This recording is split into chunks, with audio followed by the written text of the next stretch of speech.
제가 안경을 벗었을 때는 이 상태면 이제 화장이 되는 아예 몰라요. 한 이 정도는 봐야 돼요. 화장이 끝나니 바로 안경 대신 렌즈를 끼는데요. 제가 중학교 3학년 때부터 이렇게 처음 렌즈를 접하기 시작해서 지금 34살이니까 34살까지 계속해서 매일마다 렌즈를 착용했었어요. 그 당시에는 꾸미는 걸 좋아하다 보니까 렌즈를 주로 착용을 했었고요. 평생 안경 대신 렌즈를 끼워왔는데요. 문제가 생겼습니다.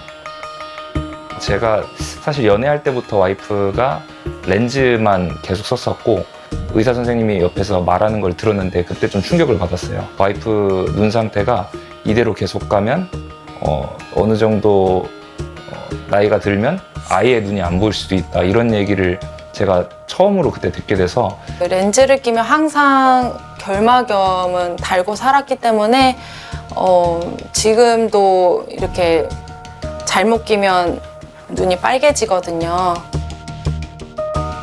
예진님의 렌즈 사용 습관을 들어봤는데요. 가끔씩 피곤하면 렌즈를 낀 상태로 그냥 자요. 일회용 렌즈를 2, 3일 이렇게 간격으로 오래 낀 적도 있었죠. 초등학교 때는 마이너스가 아니었고요. 한 0.5 그렇게까지 돼 있다가 렌즈로 갈아타서 쭉쭉쭉쭉 시력은 떨어졌던 것 같아요. 시력은 마이너스 7까지 떨어졌습니다. 안 보여요. 안 보여요. 과연 나는 더 이상 이게 회복할 수 없는 눈인데 여기보다 더 이상 안 나빠지면 좋겠다, 이 마음만 있어요. 예. 보통 저희가 마이너스 6부터를 이제 고도 근시하거든요. 네. 근데 마이너스 7, 뭐 7.5니까요. 네. 근시량이 꽤 많다고 보시면 될 것 같아요.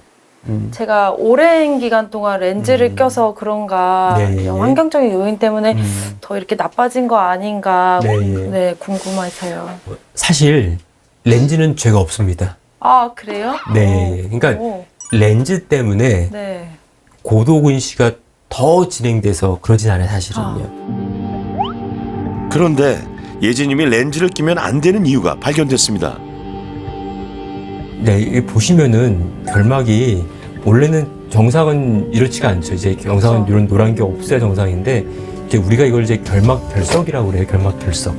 그래서 결막 결석이라고 해서 그러니까 이제 렌즈와 연관이 있다는 거죠. 만성적인 이제 결막에 염증이 생겼다 좋았다 했다는 어떤 이런 반증인 겁니다. 이게 아, 그래서 제가 거꾸로한 이유도 혹시 원인이 될 수가 있어요. 그래서 어떻게 해야 될까요? 이제 만약에 이제 불편하면은 이제 파내는 수밖에 없습니다. 하나씩. 네, 파내는 수밖에 없어요. 결막염이 자주 생겼던 흔적이 결석으로 남아 있었는데요. 렌즈를 많이 끼면은 아무래도 결막염에 잘 노출될 수밖에 없어요. 그 렌즈 때문에 우리가 눈에 수분이 부족하죠. 눈의 눈물은 여러 가지 역할을 하는데 그 중에서 하나 노폐물을 쓸고 내려갑니다. 눈을 청소하는 역할을 해요. 근데 이제 수분이 부족해지니까 그 청소할 때 쓰는 물이 부족한 경우도 하나의 원인이고요. 렌즈는 필요할 때만 낀다. 네, 알겠습니다. 이렇게 하시면 더 좋을 것 같습니다. 그럼 어떤 렌즈를 끼는 게 좋을까요? 하드렌즈가 좋습니다. 하드렌즈는 이 각막 표면에 둥둥 떠다닙니다. 그러니까 물 위에 눈물이 있으면 그 위에 떠다니는 게 하드렌즈이기 때문에 기본적으로 수분순환, 눈에서 눈물층의 흐름이 좋습니다. 렌즈를 이제 항상 매일매일 껴야 되는 상황이다 라고 한다면은 그런 경우에는 사실은 산소 투과율이 좋은 또 눈물막이 잘 순환할 수 있는 하드렌즈가 더 좋다고 보고요. 안경은 아무래도 조금 도수가 낮아서 맞습니다. 그런지 계속 내려가서 불편한데 네, 예. 지금 심혜진이 같은 경우에는 굉장히 근시가 심해요. 근시가 심하기 때문에 안경은 좀 진짜 불편할 수도 있을 것 같아요. 맞아요. 알이 무거워지죠. 알이 네. 무거워지니까 네. 자꾸 이게 좀만 숙여도 흘러 내려와서 맞아요, 이렇게 맞아요. 내려갈 수가 없고요. 그러면은 우리가 안경을 아예 안 쓸 수 없다면은 최대한 흘러내리는 걸 막을 수는 있어요. 첫 번째 원칙, 안경알을 가급적 작게 하는 거예요. 안경알을요. 이제 고굴절 렌즈, 우리가 압축을 많이 했단 말을 쓰는데 고굴절 렌즈 또한 이제 하면 렌즈 알이 얇아지거든요. 당연히 덜 흘러내리겠죠. 네. 네. 앞으로는 렌즈 대신 흘러내리지 않는 가벼운 안경을 써보기로 했습니다. 우리 안경알이 이제 수명이 다 있는지 보려면은 이 안경 벗어가지고 햇빛에 비춰보는 것이죠. 형광등에 비춰보는 것인데 이 다한 것들은 이렇게 짜글짜글한 스크래치들이 많습니다. 이런 게 있으면은 코팅이 좀 벗겨졌구나. 그리고 뭐 정말 안경알을 오래 쓰는 경우 색깔이 좀 변하는 경우도 있습니다. 보통은 한 이제 2, 3년 정도 쓰면은 어느 정도 코팅도 벗겨지고 하기 때문에 교체를 하시는 방법이 하나 있을 것 같고요. 시력의 변화가 거의 없는 성인의 경우에도 2, 3년에 한 번씩은 안경알을 바꿔주는 것이 좋습니다. 고도근시인 경우에는 안경알이 큰 게 좋을까 작은 게 좋을까요? 크고 그래서 왜곡도 있고 또 그 무게 때문에 무게중심이 앞으로 가니까 고개를 숙이면서 앞으로 쓸려 내려가고 그러면은 쓸려 내려가서 밑으로 내려오면은 초점이 중심에 맞는 게 아니라 이제 윗부분에 맞고 그래서 어지러울 수도 있고 그래서 이런 경우에는 우리가 지나치게 큰 안경알을 고르는 것은 좋지 않습니다. 고도근시는 안경알이 두꺼워 쉽게 무거워지기 때문에 작은 안경알이 좋습니다. 거꾸로 누진 안경인 경우에는 너무 또 지나치게 작은 안경알은 안 좋을 수 있습니다. 왜냐면 우리가 누진대라고 그래서 도수가 위에서부터 서서히 원거리, 중간, 근거리를 바뀌어야 되는데 이게 너무 짧으면은 이게 급격하게 변해야 되거든요. 도수가요. 위에서부터. 그러면은 어지러울 수가 있고 내가 시선에 따라서 너무 변하기 때문에 이게 좀 생활할 때 좀 초점을 맞추는 좀 어려움이 있을 수 있습니다. 그래서 누진 다초점 안경은 여러 도수가 들어가기 때문에 어느 정도 크기를 확보해야 합니다. 내 눈에 맞는 안경알 저도 찾아봐야겠는데요. 원래 안경은 약간 기울어져 있습니다. 기울어져 있는 이유가 우리가 멀리보다 가까이 책을 볼 때에도 시선이 중심 맞게끔 하기 위해서 약간 기울어져 있는데요. 근데 뿔테 같은 경우에는 코받침이 없기 때문에 코가 낮은 경우에는 이게 지나치게 밑으로 확 내려올 수가 있고요. 코받침이 있는 것 같은 경우는요. 어떻습니까? 우리 쓰다 보면은 이 코받침이 눌리기도 하고 벌어지기도 하고 틀어지기도 하는데 이런 경우에도 안경이 틀어질 수 있습니다. 코뼈 옆을 이렇게 눌러서 지지를 해주는 것이 좀 적절합니다. 코받침이 휘어지면 안경알의 위치도 달라집니다. 꼭 한번 확인해 보세요. 코받침 같은 경우는 안경점에 꼭 가지 않더라도 이렇게 스스로 이렇게 할 수 있을까요? 할 수 있습니다. 네. 이게 안경을 잡고서 손으로 이렇게 밀면은 약간 이렇게 좁게 하거나 넓게 하거나는 가능하고요. 그리고 내가 아무리 조정을 해도 좀 안 맞는 것 같다 싶으시면은 안경점에 가시면 사실 아마 이거 갖고 가서 피팅 좀 봐주세요 해서 돈 내라 하시는 분 아마 없을 거예요, 정말. 오늘 그 여러분들이 끼고 있는 정말 안경테가 제대로 피팅이 돼 있는지 이런 것들을 확인하기 위해서 정말 특별한 손님 오셨는데요.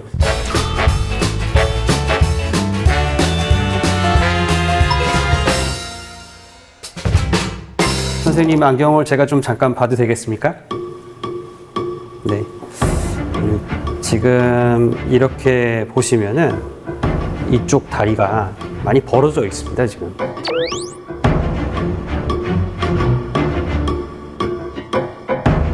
일단 다리가 이쪽 벌어진 거를 조금 안쪽으로 이제 줄였고요.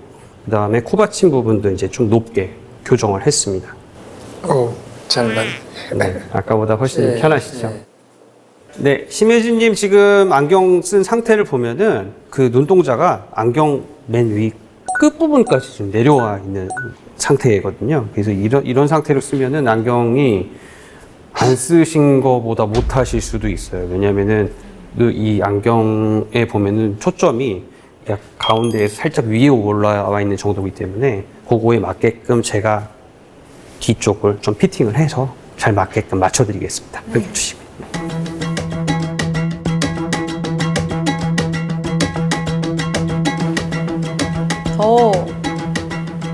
진짜 귀를 잡아주니까 힘을 안 줘도 잘 안 내려가는 것 같아요. 괜찮으시죠?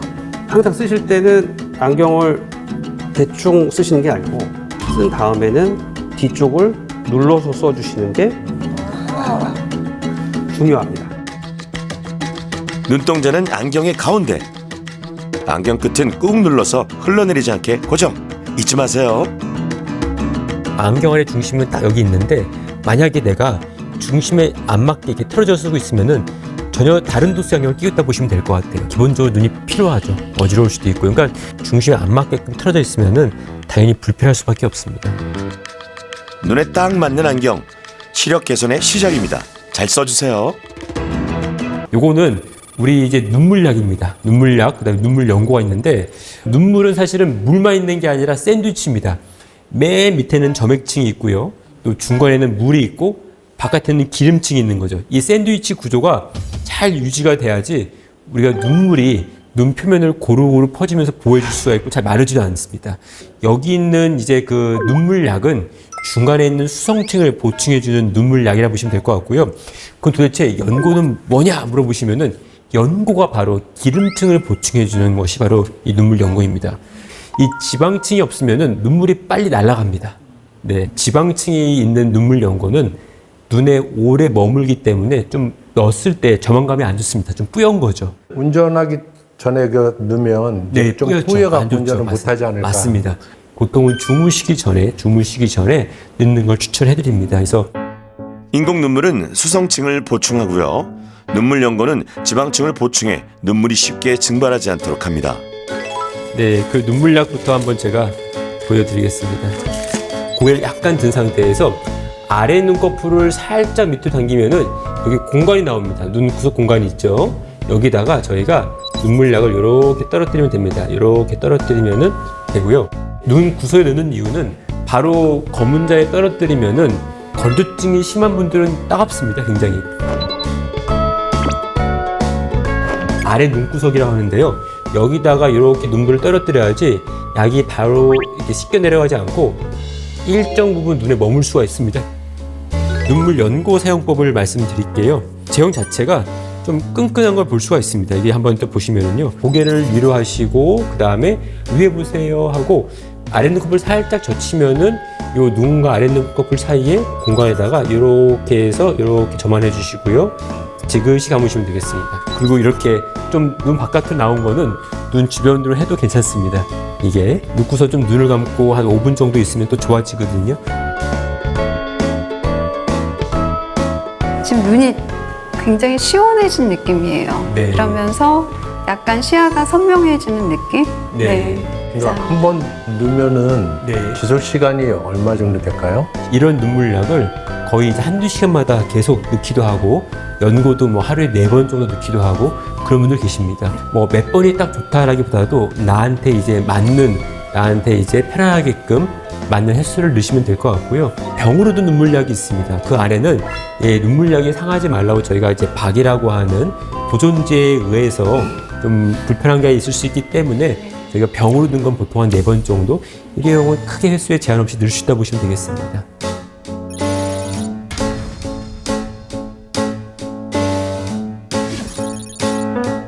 촉촉하게 눈의 피로를 풀어주었다면 이제 눈을 둘러싼 근육의 피로를 풀어줄 차례입니다.